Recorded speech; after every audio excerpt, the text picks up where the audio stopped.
पक्ष जो है आपके वो भी 3 प्रकार के होते हैं।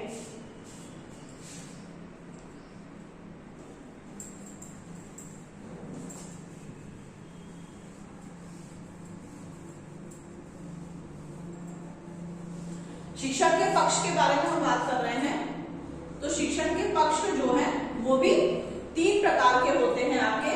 पहला आपका जो होता है वो होता है निदानात्मक पक्ष। निदानात्मक पक्ष। सेकंड होता है आपका, ध्यान रखिएगा और इन चीजों को देखते हुए आप अपने नोट्स भी बनाते रहिएगा, ठीक है। हमने शिक्षण के चर के बारे में जान लिया है, अब हम शिक्षण के पक्ष की बात कर रहे हैं, जिसमें फर्स्ट है हमारा निदानात्मक पक्ष और सेकंड है हमारा उपचारात्मक पक्ष।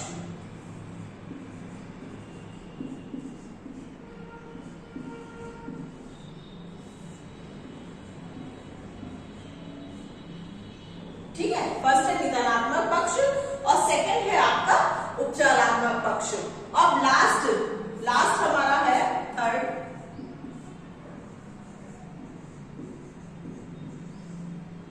मूल्यांकनात्मक पक्ष।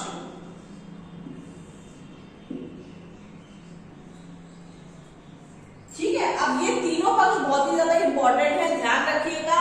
इन तीनों के बारे में मैं अलग अलग तरीके से समझा रही हूँ, क्योंकि ये सारी चीजें जो शिक्षण के अंतर्गत आती हैं, ये सारी आगे जाकर के जब आप रिसर्च का टॉपिक पढ़ेंगे तो उसमें भी ये सारी चीजें जो है वो बहुत ज्यादा यूज में आएंगी और बहुत ज्यादा मायने रखती हैं, क्योंकि इन सारी चीजों के अकॉर्डिंग ही जब आप आगे अपनी पीएचडी करेंगे, उस पर थीसिस करेंगे, थीसिस लिखेंगे, तो फिर उसमें ये सारी चीजें आप लोगों के बहुत ज्यादा काम में आएंगी। ठीक है, तो फर्स्ट आता है हमारा निदानात्मक पक्ष।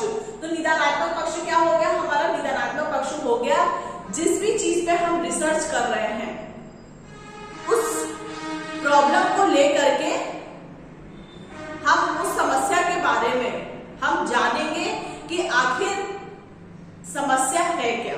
ठीक है, तो निदानात्मक पक्ष हमारा क्या हो गया? समस्या को जानना।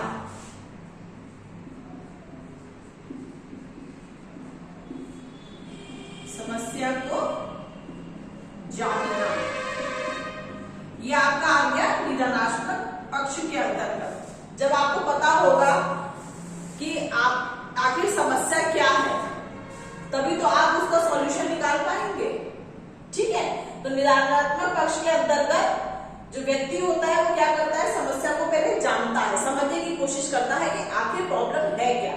ठीक है, सेकंड जो है वो है हमारा उपचारात्मक पक्ष। अब आपका निदानात्मक पक्ष में तो आपको समस्या, आपको पता चल गई कि क्या समस्या है। अब समस्या का पता चलने के बाद आप क्या करेंगे? उसका उपचार करेंगे, यानी समाधान करेंगे।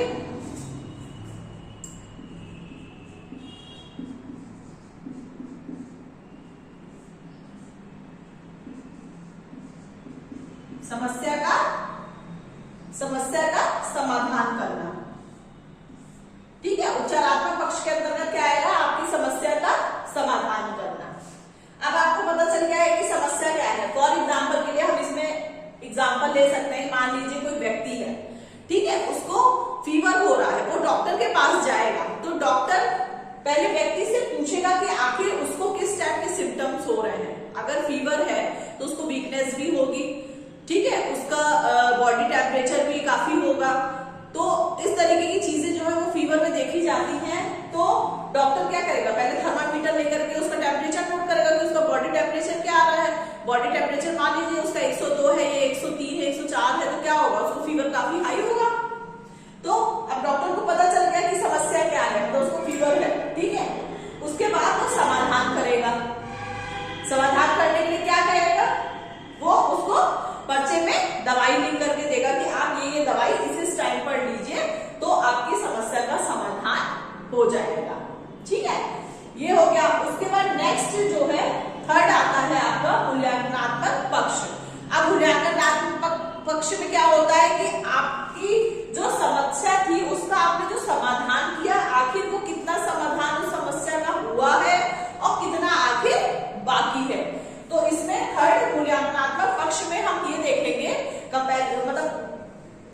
करेंगे कि आखिर क्या हुआ, समस्या जो थी वो हमारी कहां तक सॉल्व हुई है, और अगर सॉल्व नहीं हुई है तो आखिर कितनी सॉल्व हुई है और कितनी सॉल्व हमें करनी बाकी है।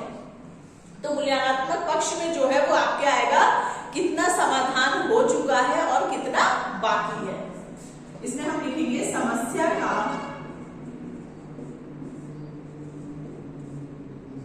कितना समाधान हो चुका है,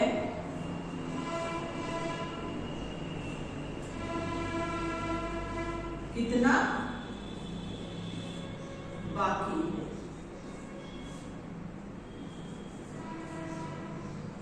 ठीक है, अब डॉक्टर के पास आप गए, आपको फीवर था, डॉक्टर ने पहले पूछा कि आपको किस टाइप के सिम्टम्स आ रहे हैं, आपने अपनी प्रॉब्लम शेयर करी कि मेरे बॉडी का टेम्परेचर हाई हो रहा है, मुझे वीकनेस हो रही है, मेरा खाना खाने का मन नहीं कर रहा है, मेरा मुंह का टेस्ट चेंज हो रहा है। तो डॉक्टर को कहीं ना कहीं महसूस होगा कि सारे सिम्टम्स तो फीवर के हैं। डॉक्टर आपका बॉडी टेम्परेचर चेक करेगा थर्मामीटर से, आपको उसमें देखेगा कि आपका जो फीवर है वो किस लेवल पे है, 102 है, 103 है, 104 है। उसके बाद वो क्या करेगा, आपकी प्रॉब्लम का सॉल्यूशन करेगा, आपकी फीवर के लिए आपको दवाइयां देगा। जब आप दवाई खा लेंगे फिर आपको वो क्या कहेगा, आप 1 हफ्ते बाद आइएगा या आप 3 दिन बाद आइएगा। 3 दिन बाद जब आप डॉक्टर के पास वापस जाएंगे तो वो फिर आपसे आपकी समस्या के बारे में पूछेगा कि आखिर अब आपका बॉडी टेम्परेचर कैसा है, आपका फीवर कैसा है, आपको क्या क्या सिम्टम्स लग रहे हैं दवाई खाने के बाद। फिर उसके बाद वो क्या करेगा, आपको दोबारा से चेकअप करेगा, वो देखेगा कि आप आखिर कितने ठीक हो चुके हैं, कितने आपकी अभी तबीयत भी थोड़ी सी और खराब है क्या, तो वो क्या करेगा, आपकी दवाइयां कम कर देगा, या अगर आप बिल्कुल ठीक हो चुके हैं तो फिर आपकी पूरी दवाइयां बंद कर देगा। और नहीं, अगर अभी भी आपको फीवर थोड़ा बहुत आ रहा है, 100 के आसपास हो रहा है आपका, तो वो क्या करेगा, थोड़ी सी दवाइयां कम करेगा। ठीक है, तो इस तरीके से क्या होगा, शिक्षण के पक्ष में आपके 3 पक्ष मैंने आपको बताए हैं, निदानात्मक पक्ष, उपचारात्मक पक्ष, मूल्यांकनात्मक पक्ष। तीनों पक्षों में आपके क्या होगा, समस्याओं का हम किस तरीके से समस्या को जानते हैं, किस तरीके से उसका समाधान करते हैं, और फिर आखिर में उसका मूल्यांकन करते हैं कि आखिर कहां तक उस मूल्यांकन करने पे कहां तक उस समस्या का समाधान हो चुका है, या अभी हमें और कितना समाधान करना बाकी है। ठीक है, तो ये आज के टॉपिक में मैंने आप लोगों को शिक्षण के चरों के बारे में, ठीक है, और शिक्षण के पक्ष के बारे में उसके तीनों पॉइंट जो है वो समझा दिए हैं। आप लोग भी अपने नोट्स जो बना रहे हैं ध्यान रखिए, उनमें सारी चीजें नोट करते रहिए। ठीक है, मैं बहुत ज्यादा आपको लॉन्ग टर्म में ये चीजें जो है वो नहीं समझा सकती हूँ, क्योंकि वीडियो बहुत ज्यादा बड़ा करने का कोई फायदा नहीं होता। फिर भी मैं नोट्स आप लोगों को जो टॉपिक पे मुझे मिल रहे हैं, जो मेरे पास है ऑलरेडी अवेलेबल, मैं आप लोगों को सेंड करती रहती हूँ। तो ये मैं आप लोगों को टॉपिक जो है वो शॉर्ट में समझा रही हूँ, और इससे रिलेटेड क्वेश्चन जो है वो अक्सर एग्जाम में पूछे जाते हैं। आप लोग कोशिश करिए कि पिछले साल के पेपर या उससे पहले साल के पेपर्स को निकाल करके देखते रहिए कि शिक्षण से रिलेटेड आखिर कौन कौन से टॉपिक जो है वो एग्जाम में पूछे जाते हैं, या किस टाइप के क्वेश्चन एग्जाम में पूछे जाते हैं। अब नेक्स्ट जो हमारा शिक्षण में आगे हम पढ़ेंगे वो आएगा हमारे शिक्षण के प्रकार। ठीक है, शिक्षण के प्रकार भी 3 प्रकार के होते हैं, और शिक्षण को प्रभावित करने वाले कारक कौन कौन से हैं, ये दोनों टॉपिक जो है वो हम अपने नेक्स्ट वीडियो में पढ़ेंगे।